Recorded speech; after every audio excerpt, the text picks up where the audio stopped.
நீங்கள் பார்த்துக் கொண்டிருப்பது உங்கள் விஜய்.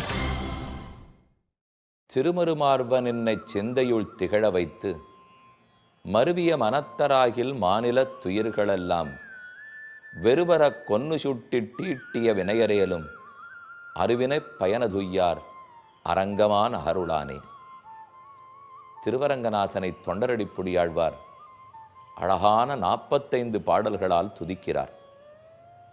திருமாலை என்ற அப்பாடல் தொகுப்புக்கு திருநாமம். திருவரங்கத்தில் தற்போது அத்தியன உற்சவம் நடைபெற்று வருகிறது. முதல் 10 நாட்கள் பகல் 10 என்னும், அடுத்த 10 நாட்கள் இராப்பத்தென்னும் கொண்டாடப்படுகிறது. மார்கழி மாதத்தில் திருப்பாவையையும் அனுபவித்து கொண்டு வருகிறோம். இன்றைய பாசுரம் பார்த்தால் ஆச்சரியமான பாசுரம். இந்த பாசுரங்களையெல்லாம் கேட்க வேணும் என்று பெருமான் திருவுள்ளத்தில் கொள்ளுகிறார். ஆழிமழைக்கண்ணா ஒன்னு நீ கைகரவேல் ஆழியுள் புக்கு முகர்ந்து கொடார்த்தேரி ஊழி முதல்வன் உருவம் போல் மெய்கருத்து என்று பெருமானுடைய திருமேனி கருப்பை பாடினாள் ஆண்டாள். அடுத்தது மாயனை மன்னு வடமதுர மைந்தனை தூய பெருநீர் யமுனத்துறவனை ஆயர் குலத்தினில் தோன்றும் அணிவிளக்கை தாயை குடல் விளக்கம் செய்த தாமோதரனை தூயோமாய். நாம் எல்லாரும் பெருமானை சேவிக்க போகும்போது தூய உள்ளத்தோடே செய்ய வேண்டும். அப்படி தூய்மை இல்லை, நேற்று வரை தூய்மை இல்லாமல் கழித்திருந்தால் இன்று பெருமானை போய் அடைந்தோமானால் போய பிழையும் புகுதருவான் நின்னனவும் தீயினில் தூஷாகும். இன்றைய பாசுரத்தை பார்ப்போம். போய பிழையும் புகுதருவான் நின்னனவும் தீயினில் தூஷாகும். திருப்பாவையில் 5ஆம் பாடல். அதிலே நாம் ஏற்கனவே பண்ணியிருக்கிற குற்றங்கள் அனைத்தும், இனிமேல் பண்ண போகிற பாபங்கள், தெரியாமல் செய்யலாமே, அறியாமல் செய்ய போகும் பாபங்கள் அனைத்தும் ஒழிந்து போகும். தீயிலே பஞ்சை போட்டால் எப்படி எரிந்து போகுமோ அதை போல் ஏற்கனவே பண்ணியிருக்கிற பாபங்கள்லாம் எரிஞ்சு போகும். தாமரை இலையில் தண்ணீர் எப்படி ஒட்டாதோ அதை போல் இனி வருங்காலத்தில் அறியாமையாலே செய்ய போகும் பாபங்களெல்லாம் விலகி போகும். அதை இந்த பாசுரத்திலே ஆண்டாள் கூறுகிறார். பகவானை தரிசிக்கிறோம், நம் பழைய பாபங்கள் விலகுகின்றன. பித்யதே ஹிருதய கிரந்திகி சித்தியந்தே சர்வசம்சயாக க்ஷீயந்தே சாஸ்ய கர்மாணி தஸ்மின் திருஷ்டே பராவரே. பகவானை தரிசித்தோமானால், இதோ கண்முன்னே நம்பெருமாளை அரங்கநாதனை தரிசித்தோமானால் நம்முடைய சந்தேகங்களெல்லாம் விலகும், பாபங்களத்தனையும் தொலையும், தெளிவான புத்தி பிறக்கும், வாழ்க்கை ஒளிமயமாக இருக்கும். இதைத்தான் ஆண்டாள் இன்றைய பாசுரத்திலேயே திருப்பாவையில் சாதிக்கிறார். அற்புதமான விளக்கம். நாள் தொடங்கிவிட்டது. அத்தியனோத்சவம் மொத்தம் 21 நாட்கள். ஆழ்வார்களுடைய பாசுரங்களை கேட்கவே ஸ்ரீரங்கத்தில் நம்பெருமாள் உற்சவம் கொண்டாடி கொள்ளுகிறாள். அதில் பகல் 10 முதல் 5 நாட்கள் முதலாயிரத்தையும், அடுத்த 5 நாட்கள் திருமங்கையாழ்வாருடைய பெரிய திருமொழியையும் அனுபவிப்பார். அடுத்த 10 நாட்கள் இராப்பத்து. அப்போது நம்மாழ்வாருடைய திருவாய்மொழியை ஓரொரு நாளும் ஓரொரு 100 பாசுரங்களாக 10 நாட்களில் 1000 பாடல்கள். கடைசியாக 21வது நாள் இயற்பா, 4வது 1000ஆம் இயற்பாவை கேட்டு ஆனந்தமாக பெருமான் பூர்த்தி பண்ணி கொள்ளுகிறார்.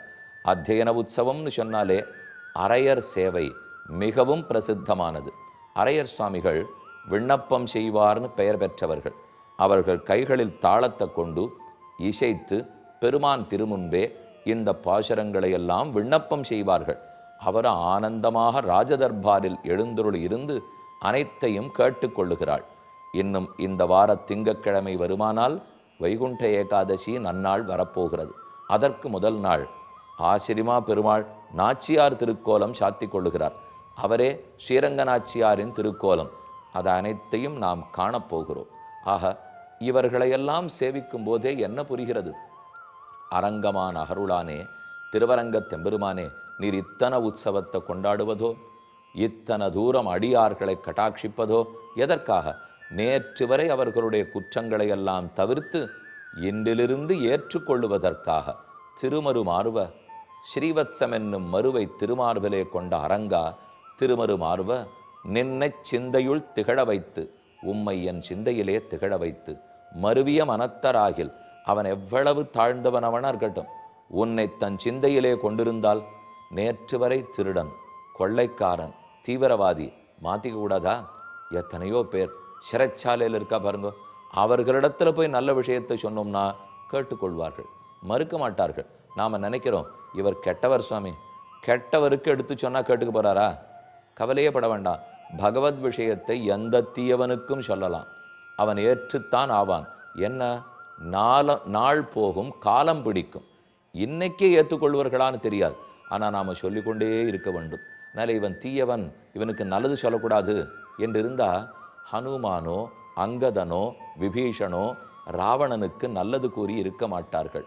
பிரஹ்லாதன் ஹிரண்யகசிபுவுக்கு நல்லதே சொல்லி இருக்க மாட்டான். இவர்கள்லாம் ஏன் சொல்லுகிறார்கள்? தீயவர்களுக்கும் உயர்ந்ததை எடுத்து சொல்லணும். ஆனால் இந்த இடத்துல ஒன்று ஜாக்கிரதையாக பாருங்க. குற்றம் புரிந்தவர் ஒருத்தர் உள்ளார், அவரை திருத்தணும்னு ஆசை, நம்மளும் அவர்கிட்ட பேசி பார்க்குறோம். நம்ம குடும்பத்திலே இருக்கலாமே, நம்ம உறவினர்களுக்குள்ளே, நம்ம வேலை பார்க்குற இடத்தே, எங்கே வேணா தப்பு பண்ணுறவா இருக்கலாம். யோஹோ இவா இப்படி தப்பு பண்ணுறாளே, நமக்கு தெரிந்தவர்களாக இருக்கிறார்களே, திருத்த வேணுமே என்று நம்ம உள்ளம் பதைக்கும். நாம் அவர்கள்ட்ட பேசுறதுக்கு போகிறோம்.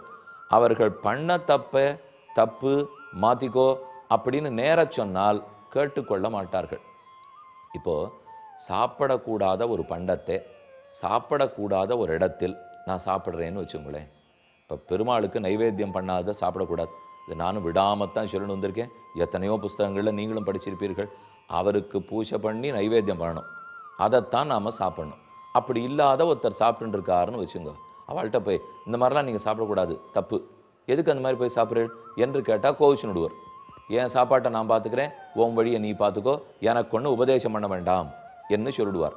ஆனால் அவர்கிட்ட என்ன தெரியுமா பேச ஆரம்பிக்கணும்? அவருக்கு புரியணும், ஆனால் புரியாதபடிக்கு சொல்லணும். தங்களைத்தான் சொல்கிறாருங்கிறது அவருக்கு தெரிஞ்சுடணும். ஆனால் நேரடியாக அவரை நம்ம சொல்லவே கூடாது. நம்ம என்ன சொல்ல ஆரம்பிக்கணும்? சாத்விக் ஆகாரம்னு கண்ணன் கீதையில் இதெல்லாத்தையும் சொல்கிறார், ராஜசாகாரம்னு இதை சொல்கிறார், தாமசாகாரம்னு பிரித்து கொடுக்குறார்.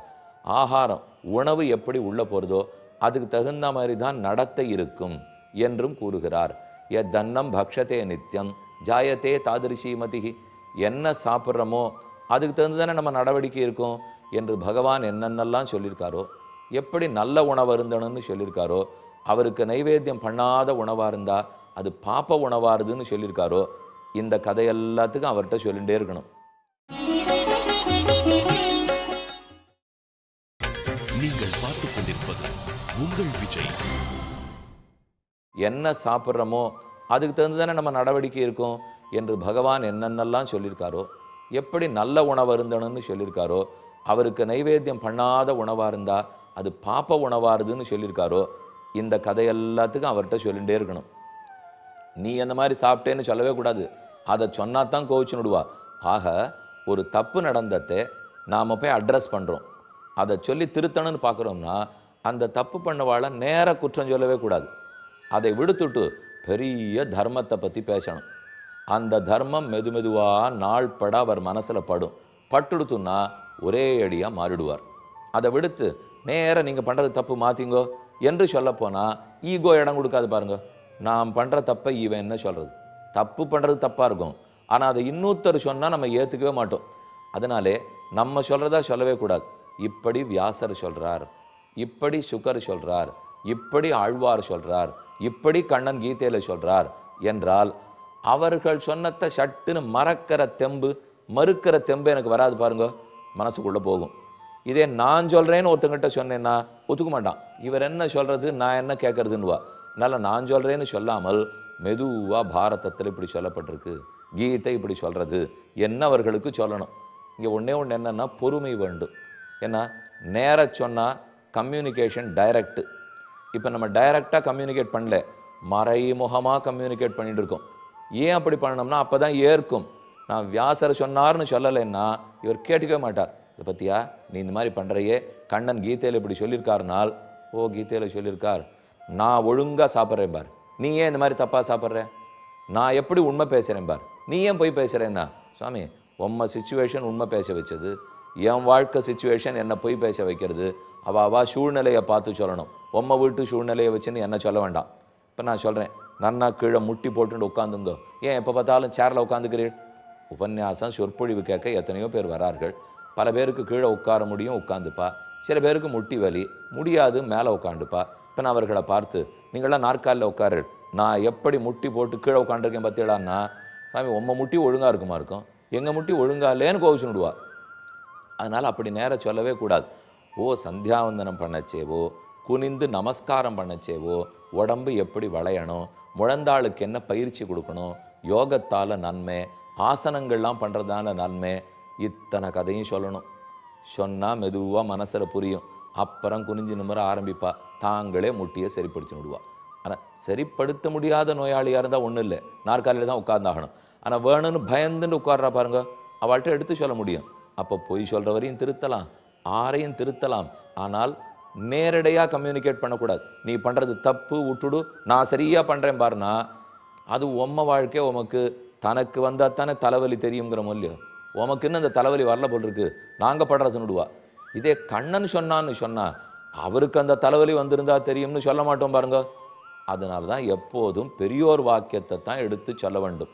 அது மெதுவாக தான் புரியும், அவசரப்பட்டால் புரியாது, நடக்கும். அது நடக்கிறதுக்கு தான் இப்போ விதுரர் என்ன பண்ணுறார், அவன் கேட்ட கேள்வி என்ன, நான் தூக்கம் வராமல் தவிக்கிறேன். இதுக்கு விதுரர் சொல்லியிருக்கிற பதில் 1 2. இப்போ நம்ம தூக்கம் வராமல் தவிக்கிறேன்னு என்ன சொல்லுவோம், சாமி 2 தூக்க மாத்திரையை போட்டுட்டு தூங்க பாரும், அதோட முடிச்சிட பார்ப்போம். ஆனால் அது முடிவா, அதை அப்படியே இழுத்துன்னு போய் தூக்க மாத்திரை இல்லாவிடில் தூங்க முடியாத தவிக்கிறதுக்கு வந்துடுவோம். அப்புறம் அந்த தூக்க மாத்திரையே ஒரு மயக்கத்தை கொடுக்க ஆரம்பிச்சிடும். எத்தனை நாள்? அதனால தான் விதுரர் இப்போ மெனக்கடுறார்.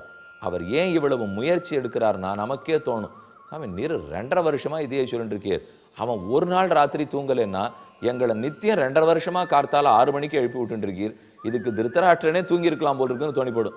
ஏன்னா நீங்கள் இப்போ தினப்படி 5:45 எழுந்திருந்தா தானே 6 மணிக்கு பார்க்க முடியும். இதுக்கு திருத்தராஷ்டிரம் ஒரு நாள் தூங்காமல் கேள்வி கேட்டதுக்கு நீங்களும் நானும் இப்போ 3 வருஷமாக தூங்காத கேட்டுட்டு இருக்க முடியும். இதை விட அவரே தூங்கியிருக்கலாம் போல் இருக்கேன்னு உங்களுக்கு தோணிப்படும். ஆனால் 3 வருஷம் பிரயத்தனப்பட்டதுன்னு ஒரு நல்லது நடந்துட்டு பார்த்தீங்களா.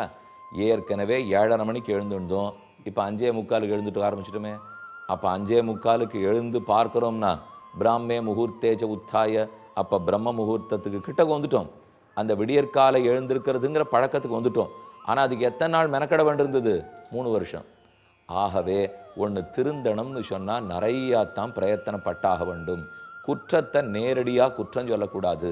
அந்த குற்றத்தை மிக உயர்ந்த விஷயத்தை மனசில் பதிய வச்சு, இவ்வளவு உயர்ந்ததா, அதுக்கு நடுவில் நான் போய் இந்த மாதிரி சின்ன சின்ன தப்பு பண்ணிட்டு இருக்கேனே, இப்போ ஒருத்தர்கிட்ட போய் நான் இந்த சொத்து உனக்கு தரமாட்டேன், இப்படிங்கன்னு போகிறேன் அப்படின்னு ஒருத்தர் ஒரு பொருளை எடுத்துன்னு போயிட்டாருன்னு வச்சுக்கோ.